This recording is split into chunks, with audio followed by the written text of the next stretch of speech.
Okay, thank you. Thank you for the kind introduction. And it's an immense honour to be awarded this Translational Microbiology Award by the Society. So I'd like to kick off by thanking the Society for making this generous award to me, and particular thanks to the nominators who saw sufficient quality in my application to put me forward for this award. And I remain shocked that I'm standing here delivering this lecture to you now. So yes, I'm Alan Parker. I'm from Cardiff University. And as has just been mentioned, I have a bit of a dual role. So I've highlighted my role there at Therapeutics, which is part of Accession Therapeutics, partly as a sort of mention of a conflict of interest, but also because I'm going to talk about how we've used Accession Therapeutics to take our lab-based research through to clinic and actually started a clinical trial. So yes, I'm going to talk about from pathogen to microbe, how to train your oncolytic virus, and you will perhaps notice the play on the kids' film, How to Train Your Dragon, and actually there's a lot of parallels that I tend to draw on for public engagement talks between training dragons in that film and training viruses in the medical sense too. So onwards, let's hope the zapper's going to work. There we go. So yes, I wanted just to begin by just giving an overview of what we do in our group. We don't just do translational research. All the translational research we do in the group really starts with very basic virology. So we have a real interest in how adenoviruses infect cells, set up pathogenic infection, how they spread. And we had a number of important studies that really outline the basics of this, you know, how viruses attach to different receptors on the cell surface and internalize. And actually, we use that knowledge to develop fundamental observations in basic virology that we then take forward into the translational science. So it's really the basic virology that is underpinning our future translational efforts. And we need that basic research, knowing that nuts and bolts about how viruses infect cells and set up infection. And it's only with that knowledge that we're then able to use that to convert that into translationally useful medicines. Before I plow on into the translational stuff, I wanted to give a little plug for some of the research that we're doing at the basic end, and this is some work that we have currently under review, looking at the structure and function of adenovirus type 10. This is work that's been led by a fantastic PhD student who's now just moved into a postdoc in our lab, Rosie Mundy. And so this just is a little one-slide flavour of some of the stuff that we do. So I'm not expecting you to read any of that map there, but that's a transcriptomic map from AD10 infected cells. So this is looking at the virus transcriptome, looking at what transcripts are produced, looking at the biological function of those different transcripts. And we complement that with structural studies. So here's a fantastic 3.4 angstrom resolution cryo-EM reconstruction of the AD10 capsid. And you can see remarkable detail here, not only the major capsid proteins, but you can also see here, you can see the minor capsid proteins here. So you get real important information from these studies about how these viruses work biologically. And this is just a flag. This was an early reconstruction. We've got much better than this now, but we were actually able to use cryo-EM together with the guys up in the CVR in Glasgow, Dave Beller and Kazim Warish, to reconstitute the fiber protein, which is often very difficult to resolve because of the flexible nature of the protein. This is a 13 angstrom resolution, but we've got this down to about 4 or 5 angstroms now. And this is work that's, like I say, it's pre-printed and it's currently under re-review. So that's an example of some of the nuts and bolts basic virology we do that we then use for taking forward into our translational studies. So I'm going to talk now a little bit about the premise of how we use viruses to treat cancer. Why would we use viruses? Well, there are a number of really important benefits to using viruses as cancer treatments.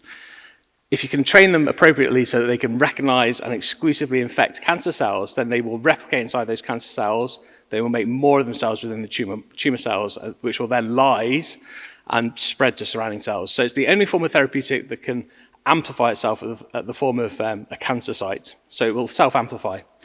That immunogenic cell death that is caused by the lysis will cause T-cell infiltration and heat up the tumor microenvironment. So it's a form of immunotherapy as well. And of course, within the virus itself, not only will it lyse, inducing immunogenic cell death and amplify itself, but you can also encode therapeutic transgenes. So within the virus genome, you can package DNA sequences that will allow the tumor cells to turn into factories producing anti-cancer medicines. So they might be immune checkpoint inhibitors, they might be chemokines, they might be molecules like Herceptin, anti-cancer medicines. So that essentially the virus can turn the tumor into a factory producing its own anti-cancer medicines. So it can be incredibly powerful if you get it right, but it's all in the engineering. Now, of course, viruses haven't evolved to be tumor selective. That would be an evolutionary strange strategy to choose because you would require patients having cancer, obviously, to be able to propagate. Instead, they've evolved to make us sick and form pathogenic infections and use fairly ubiquitous receptors. These are the main ones that are known for adenoviruses. So there's CAR, which is negatively, it's downregulated with tumor progression. CD46 is expressed on pretty much every nucleated cell, and may dampen the host response in response to infection, and desmoglin 2, which again is far from tumor selective. Another hindrance that we are thinking about is seroprevalence rates. So these are common pathogens. So when you generate adenovirus-based therapeutics for treating cancer patients, there's a good possibility that patients will have been previously infected with adenovirus and therefore present a level of pre-existing immunity that will prevent the therapeutic from being effective. So these are all things that we need to consider when we're thinking about how we train our oncolytic virus. Just a little lesson on anatomy, and there's only 3 proteins I want to talk about from this point forward in any great detail, and they're shown here. So there's 3 capsid proteins that make up the adenovirus capsid predominantly. They are shown in orange here, the hexon protein, that's the most abundant protein. There's the fiber knob protein, which is a globular protein that extends away from the capsid and ends in the globular knob domain, and this is responsible for those primary cell interactions we've talked about. And then there's the penton base protein shown in green.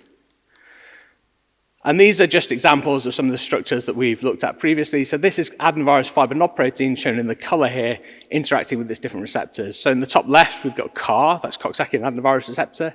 That's expressed on erythrocytes in the tight junctions. That's used by a lot of different adenoviruses.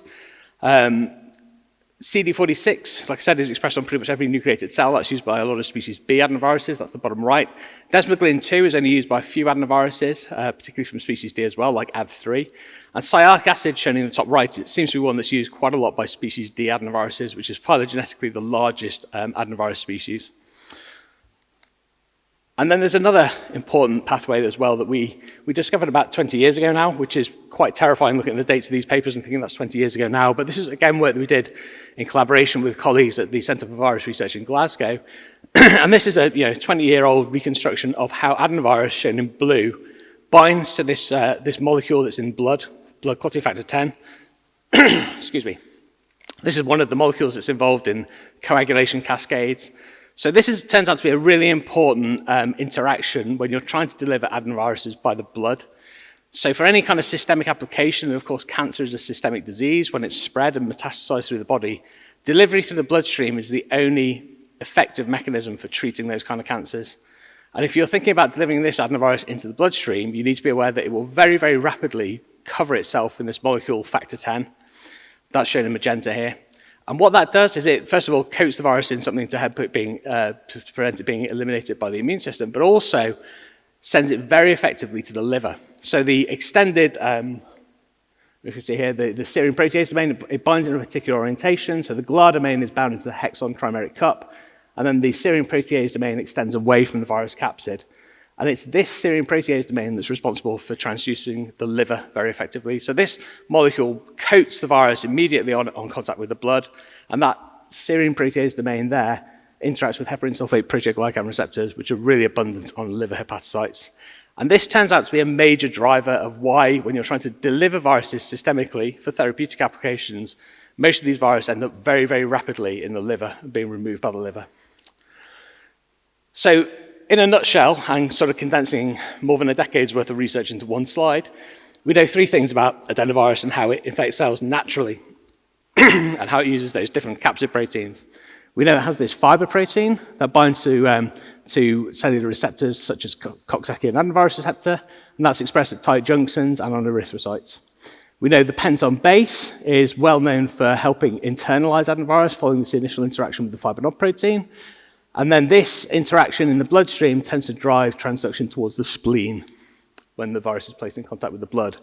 But that's a secondary interaction in terms of the blood interactions. The most important one, as I've just said, is this interaction between the hexon protein and blood clotting factors. And here again, you can see this schematic showing the factor 10 molecule bound in this hexon trimeric cup. And this drives really efficient and rapid transduction to the liver when this virus is in contact with the blood. And you can test this experimentally, and we did some studies on this many years ago, to show that actually if you don't modify Ad5, so I'm talking mainly here about Ad5, and you pop a virus that expresses beta-gal, and you can study where this has gone by staining the tissues, and they will stain blue where the virus is producing its transgene. So you can see here, if it's not modified, the virus will end up in the liver because this pathway dominates. The hexon protein binds blood clotting factor 10. The virus is rapidly eliminated by the liver and transduces the liver. If you modify this interaction so that this can no longer occur, then you tend to drive this secondary interaction via the penton base, which results in splenic transduction. So you can see now the liver is clear, but the spleen is lighting up with beta-gal. And you can modify both of those and still produce the virus, and then you can clear both the hexon, you can clear both the liver and the spleen. However, if you want to make a blank slate, a sort of basal canvas for targeting applications, you need to eliminate all three of these potential interactions. And if you do that, so we have a complex nomenclature here for describing each of those three different mutations, one to the fiber, one to the penton base, and one to the hexon, which we just condensed into this thing, Ad5 null. So what happens when you mutate all three of those residues? Well, it's probably not a surprise, actually, that you can't make that vector.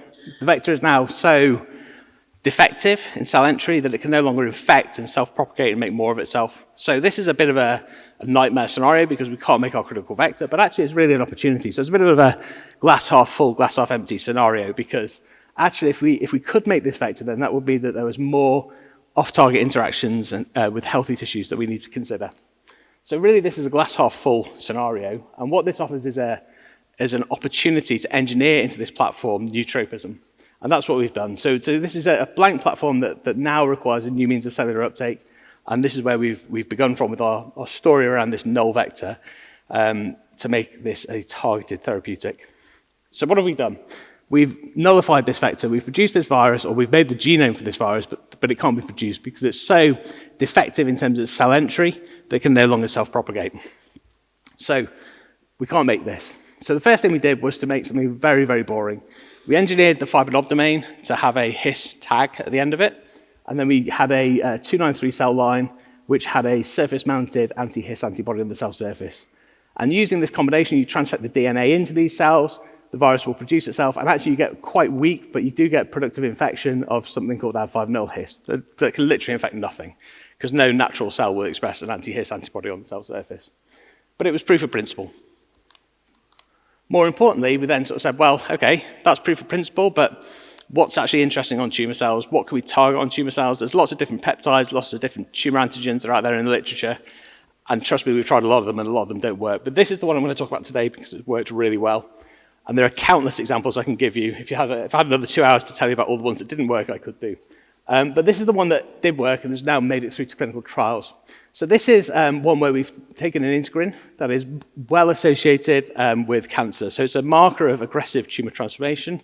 It's called alpha-V beta-6 integrin, and it correlates very negatively with tumor outcomes. So it's a pro-invasive, pro-migratory, aggressive marker of tumorigenesis. So we made a 293 cell line that had this alpha-V beta-6 expression on the cell surface, and we were fortunate that in the literature, there's some work that's been done by an expert in alpha-V beta-6 biology called John Marshall at Queen Mary's University of London. And John had previously identified a peptide that was 20 amino acids long and derived from foot and mouth disease virus that appeared to be able to bind with very high affinity and very high selectivity to alpha-V beta-6 integrin. So we thought, we'll put that into our fibrinol domain and see if we can actually get rescue of this virus. So this peptide was called A20. So that's been placed into the HI loop of the Ad5 null vector. And then transfecting that DNA into 293 beta-6 cells, we got very effective rescue of this Ad5 null A20 vector. So this vector can now not use any of its native pathways and only uses alpha-V beta-6 to infect tumor cells. Now, we've done lots more histology to show the selectivity of this vector. This is actually data that's probably 20 years old as well. But effectively, this is just a quick look-see example here of how tumor selective this integrin is. And of course, for our regulatory package, we've done a lot more work than this, looking at lots of healthy tissues, looking at lots of transformed material. But effectively, you look at IHC here to show that you get high expression of alpha-V beta-6 in carcinoma material from, this is lung, breast, and oral cancers. But in normal tissue, you get no positive signal at all. It is a very, very tumor selective marker. And this is what the fibrinol protein looks like when it's presenting the A20 peptide. So here you've got alpha-V here and beta-6 integrin shown in purple here. This is the fibrinol protein. It's a trimeric protein. So when you engineer peptides in, you get 3 copies of it. So here's one, here's the other, and here's the third.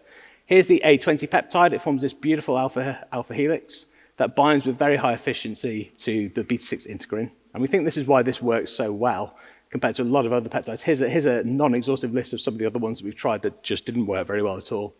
But this forms a really high affinity interaction. You can actually measure these affinities and show that this is one of the highest affinity interactions that's been previously shown in nature. So a little bit of evidence that these mutations that we've introduced into this virus work.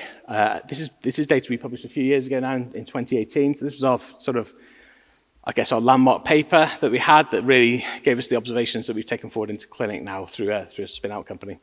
So this is just to show that, first of all, the interaction with CAR. So this is the fibrinol protein, which has been mutated so it can no longer engage with this natural receptor CAR.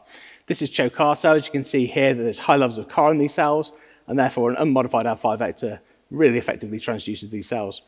Ad5 null A20 is mutated to avoid the CAR interaction, and therefore does not transduce at all through CAR.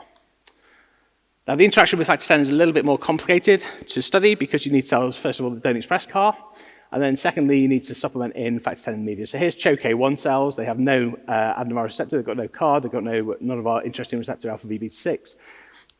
There's no CAR, so Ad5 doesn't get in. But when you pop factor 10 in the media, that complex forms, and the virus all then gets in through HSPGs, and you get lots of transduction.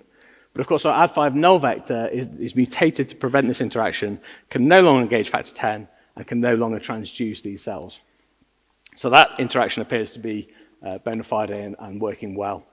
To test our retargeting, i.e. does the virus actually use alpha V beta 6 integrin, as we expect and hope it would do, we used alpha V beta 6 positive cells. And actually we used something quite translationally useful. So we took primary cells from a patient who presented up at one of our local cancer hospitals, Velindre in Cardiff. And that patient, we were working on ovarian cancer at the time, and when people present with ovarian cancer, they tend to get a buildup of ascites. The tumour spreads throughout the peritoneal cavity, and you get a buildup of acidic fluid, which is full of tumour cells. So you can drain this. The fluid normally goes into the clinical waste. So we take that fluid and we culture out some of the tumour cells from that. Like I say, this patient had a particularly aggressive tumour, and she had high levels of alpha V beta 6 integrin on her tumour cells and quite low levels of CAR.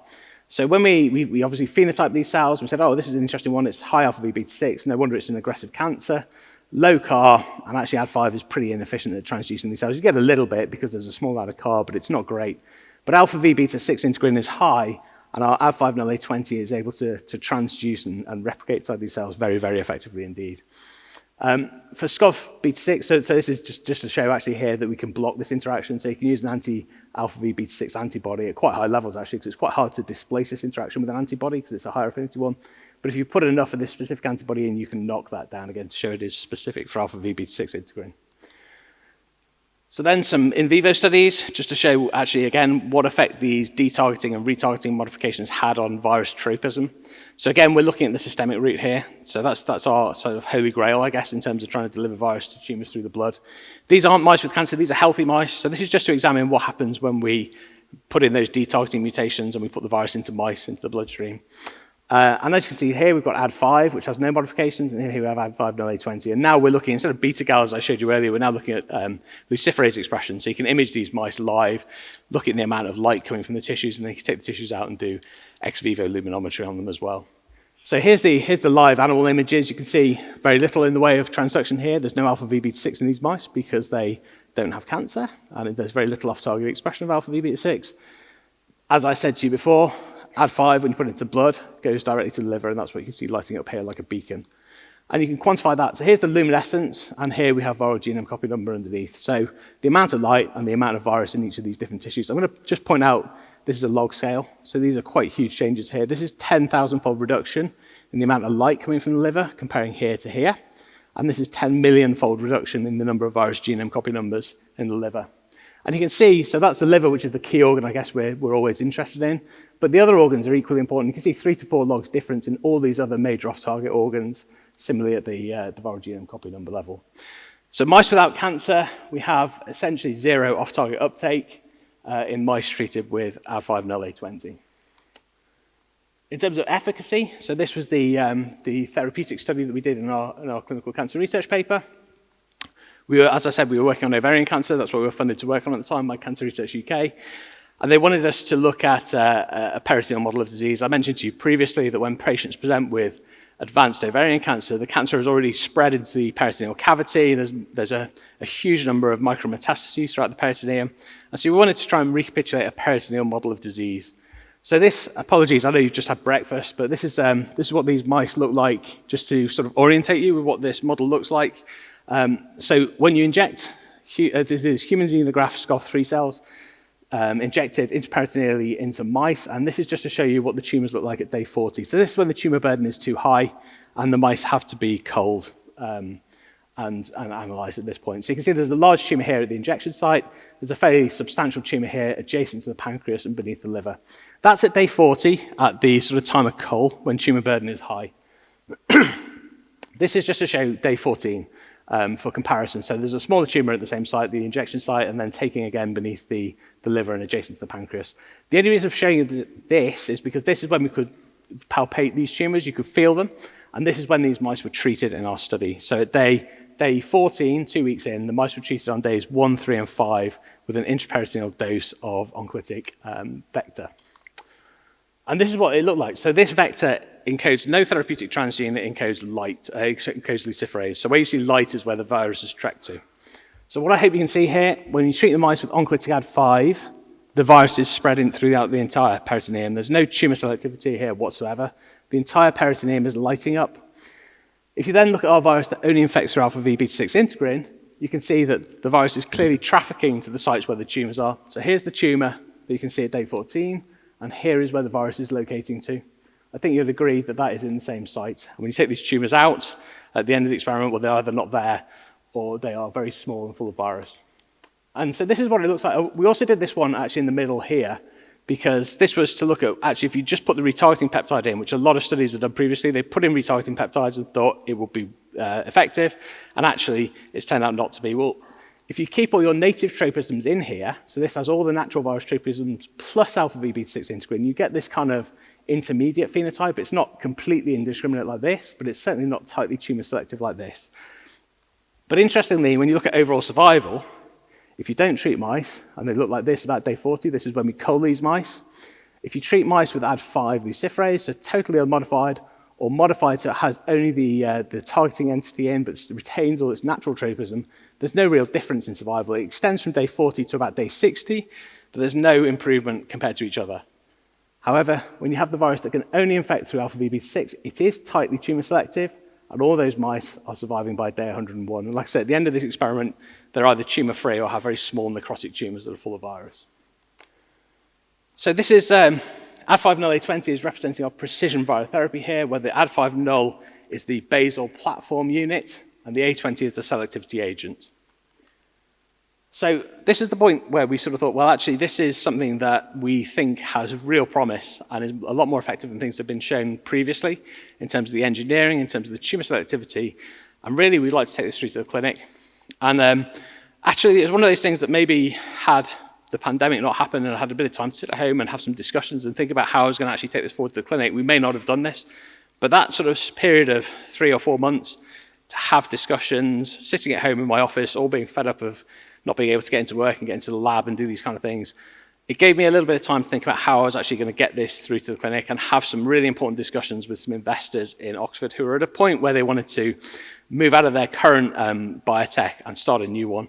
So we actually started up a company. We licensed this out to Accession. This makes it seem very, very easy here. Actually, this was quite a painful part in the middle, trying to agree a license agreement between the university and Accession.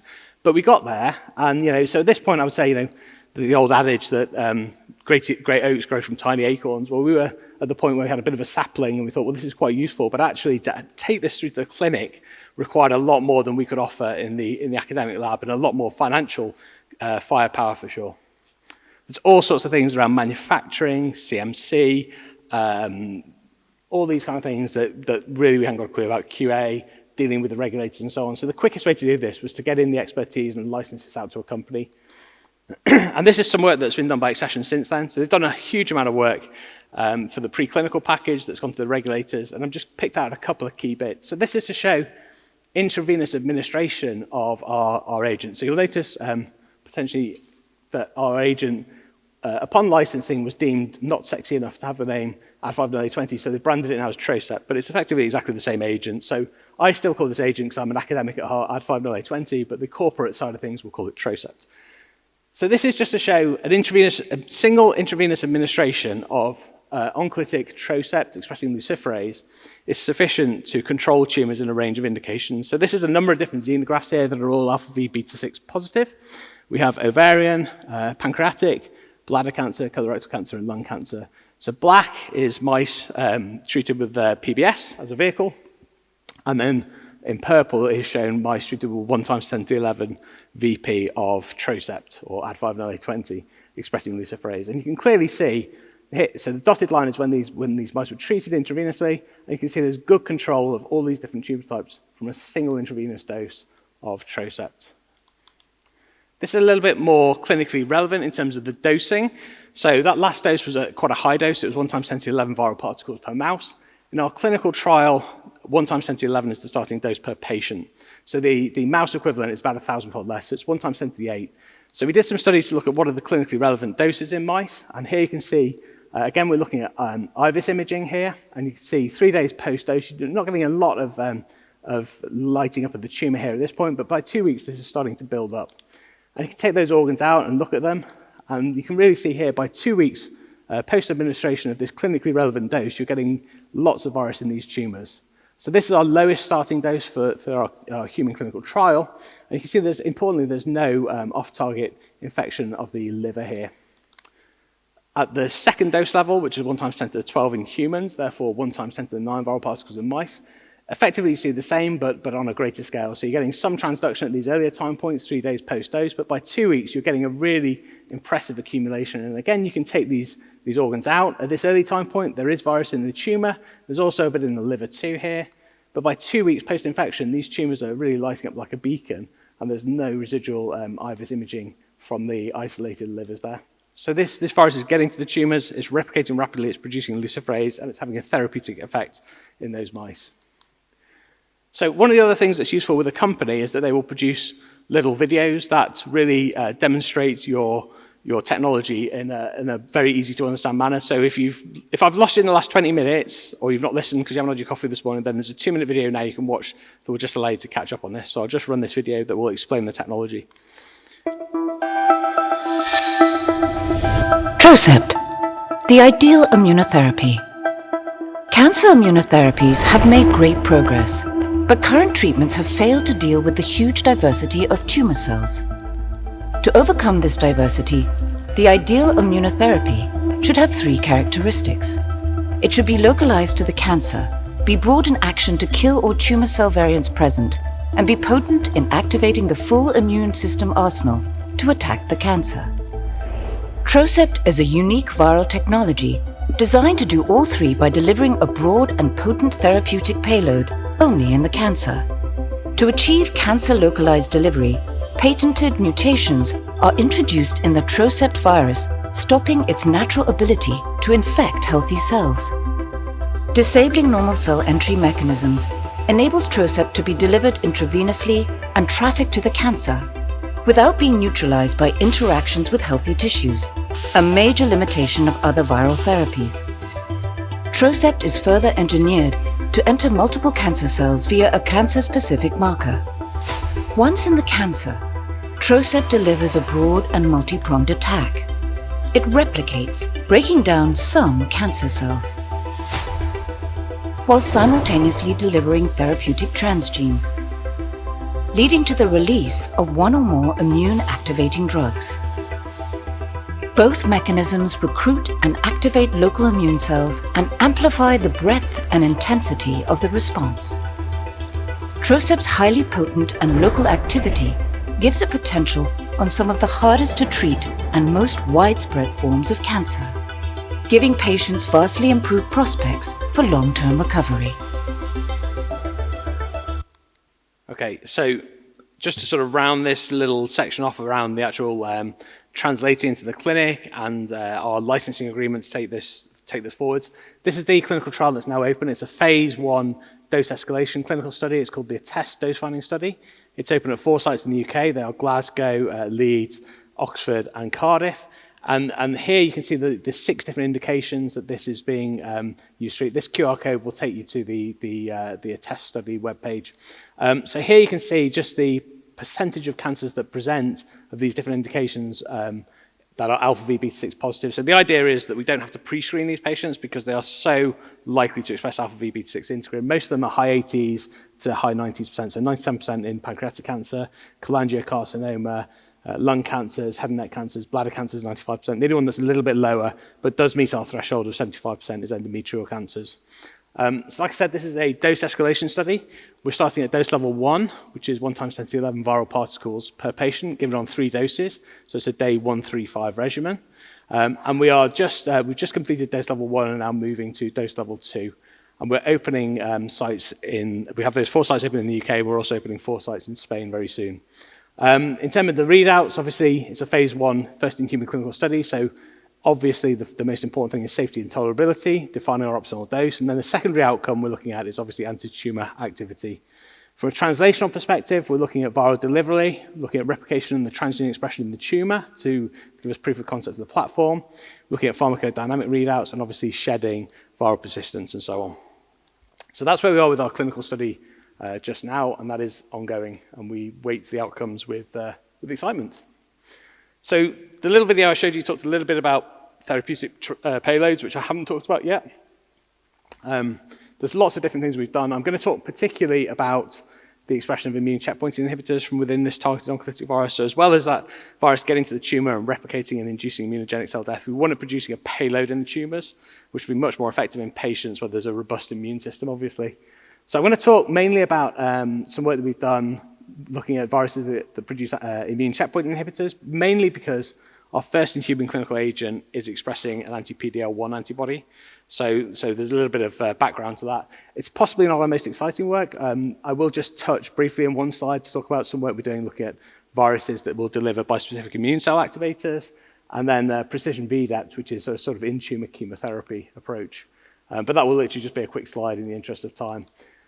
So this is some work that was done by a PhD student, now a postdoc in the lab, Dr. Alicia Teixeira Crespo.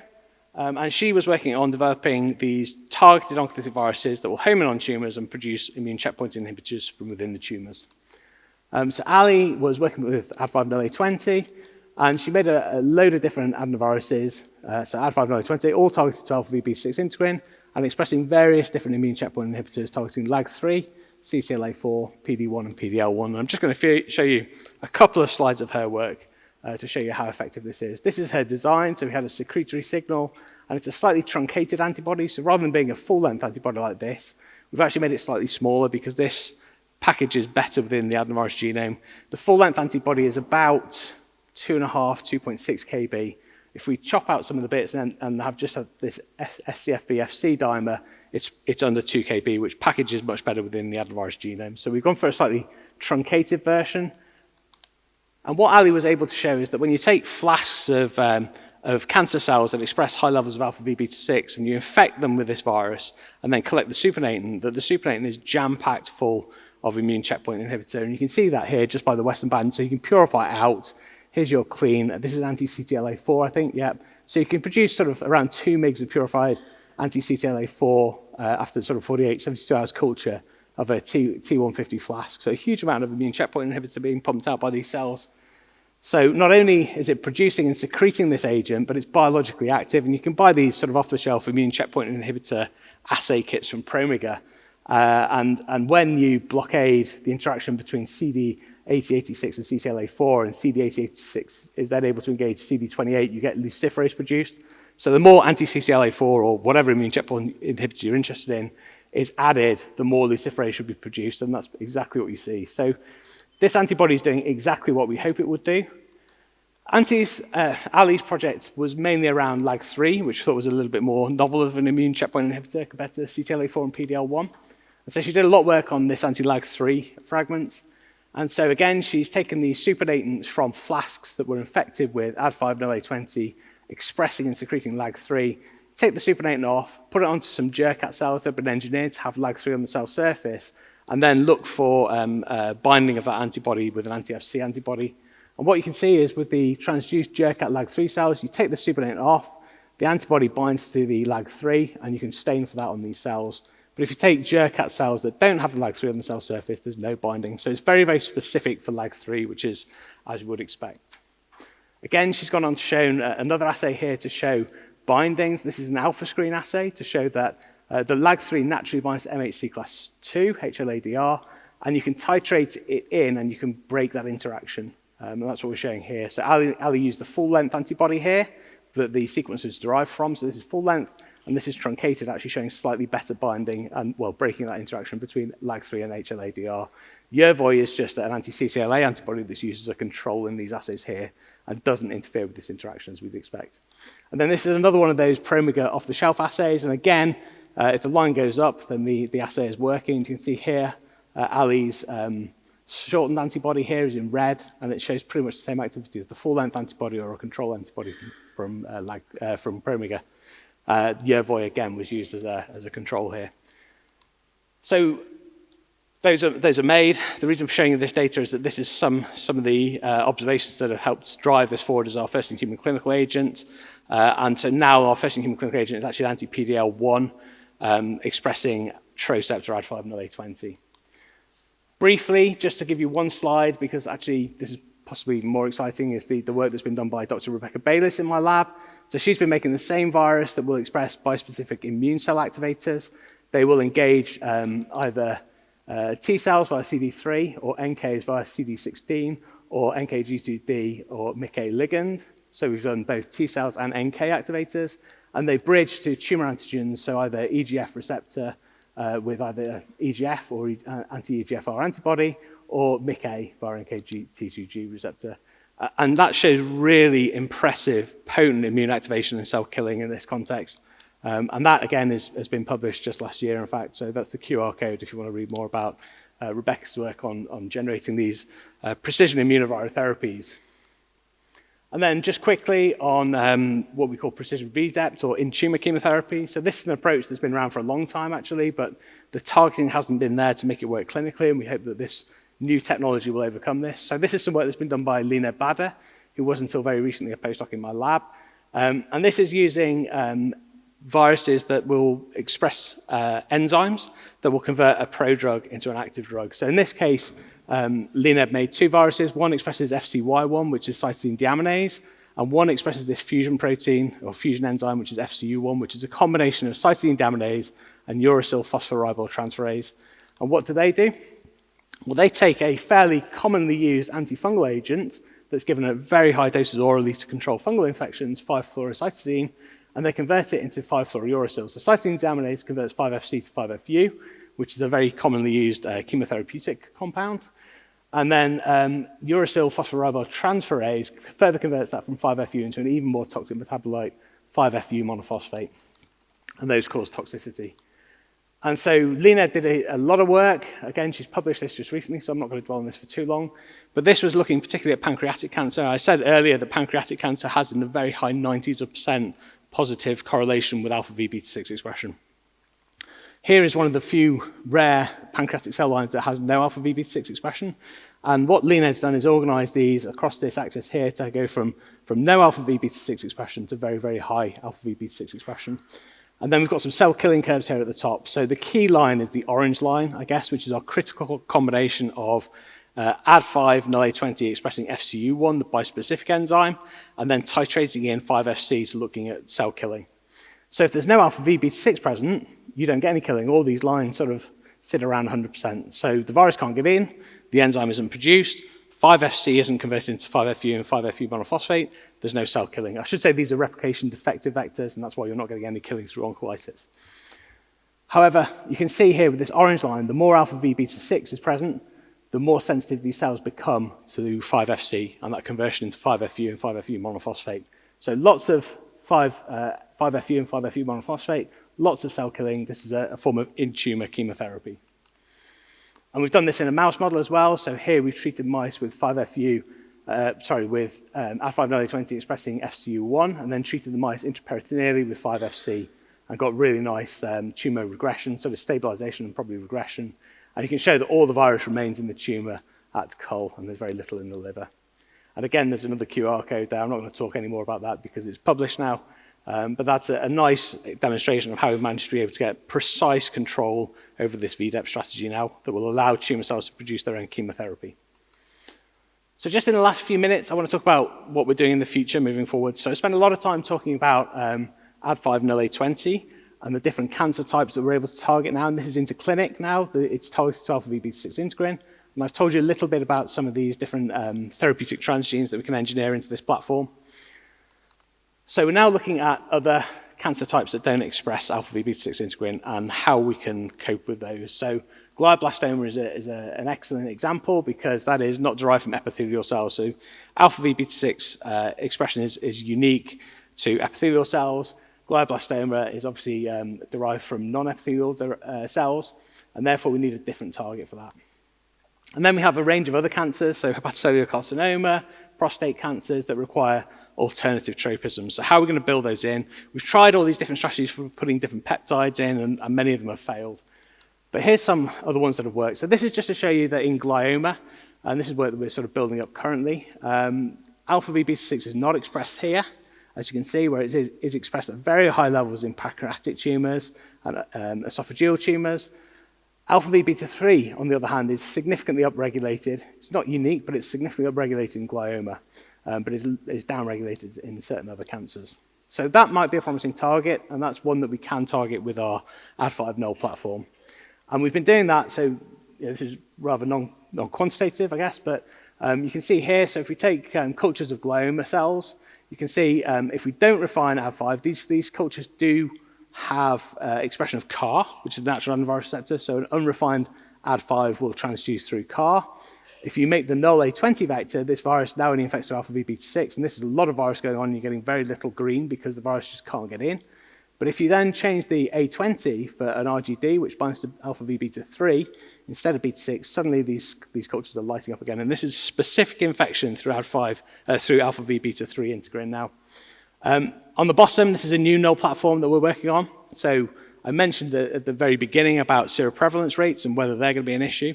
Ad5 is a very common pathogen, and patients may present pre-existing immunity. So we're also working on rare adenoviruses, such as Ad10, which is species D. Ad10 has very low intrinsic ability to transduce cells. It looks like it probably infects through sialic acid, but it really doesn't transduce the culture well at all. When you put A20 into the same region as we do with Ad5 null A20, no transduction because there's no alpha V beta 6. But interestingly and excitingly, if we put the RGD motif in that binds to beta 3 integrin, suddenly we can drive infection of these cells. So we have a low seroprevalence platform that is targeted to glioblastoma. And then this is just to show that we can switch this tropism and get killing in different models. So here we have an alpha V beta 6 high, alpha V beta 3 low cell culture of pancreatic cells, and the converse, so alpha V beta 3 high, alpha V beta 6 low brain cancer cultures. So this is a replication deficient control, no killing.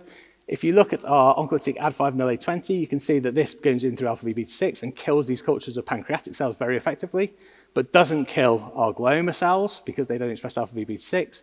And if you flip that around and say, well, let's look at Ad5 null, so this still says peptide Y, I should say RGD there, you can show that a flipping of this tropism and this cell killing. So now suddenly we're not getting killing of panco 403 cells because there's no beta 3 on the cell surface, but beta 3 is high on glioma cells, and you're getting cell killing here now. So you can flip this tropism and switch this killing activity very effectively.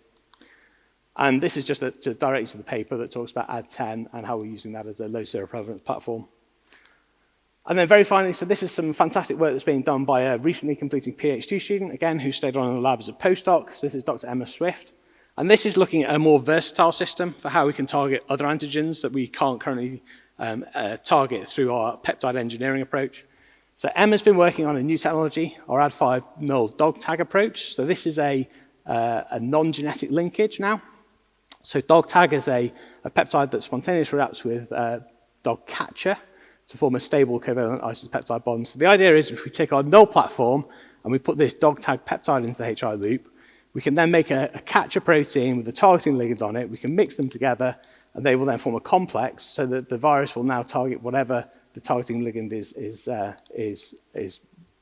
going to bind on the target cell.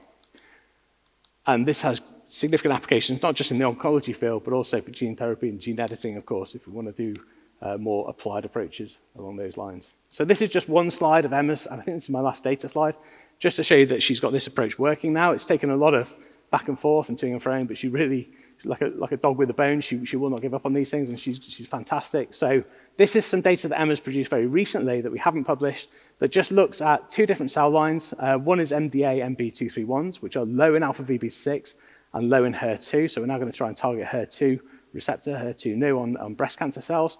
And conversely, SKBR3 cells, which are high in both, so high alpha VB6, high HER2. Now, if you do transduction assays with this dog tag, dog catcher system, uninfected cells here, virus, which have no dog catcher applied to it here, so no transduction. Dog catcher on its own, there's no transduction. But if you then have dog catcher targeting HER2 via an Affibody or a DARPin, suddenly you can get in through the HER2 new receptor very, very effectively. And similarly, she's also done some work with a non-genetic approach for targeting alpha VB6 integrin, so taking dog catcher with an A20 peptide and showing you get alpha VB6 selective cell entry as well. So we now have a two-component system that will allow us to target potentially any tumour or disease antigen on a cell surface that we're interested in. I think, so this is just a little summary slide, just to bring the story back to the beginning, which is that understanding manipulating viruses will result in their refinement into exceptional precision virotherapies, really advanced medicines, well suited for translational applications. We have this null-based systems that are basal platforms for targeted virotherapy applications. They do require a matched cell line for rescue, and that's a consideration when you're looking at scaling up and going into GMP and clinical and so on. Our first agent that's gone into clinic is Ad5-0A20, which is selected for alpha VB6, and that can be delivered to alpha VB6 positive tumours. And we're looking at other receptor ligand interactions. And then we're hoping that actually, these precision virotherapies may enable us to safely deliver ultra-potent immune activators to within the tumour microenvironment, things that you would not really want to give systemically because they'd be too toxic. But if it's only produced within the tumour cells, then you might get away with much more exciting transgene combinations.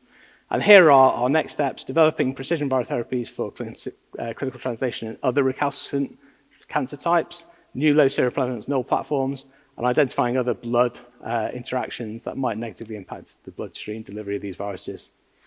And so with that, like I said, there's an army of people involved in getting things through to the clinic, particularly highlighting my own group here in Cardiff, who are just a fantastic bunch to work with, and the team over at Accession. I think maybe this reflects a little bit of the difference in culture between the academic lab and the corporate lab, but there we go. And then, like I said, a lot of people at Cardiff University, Bristol, Glasgow, and Exeter.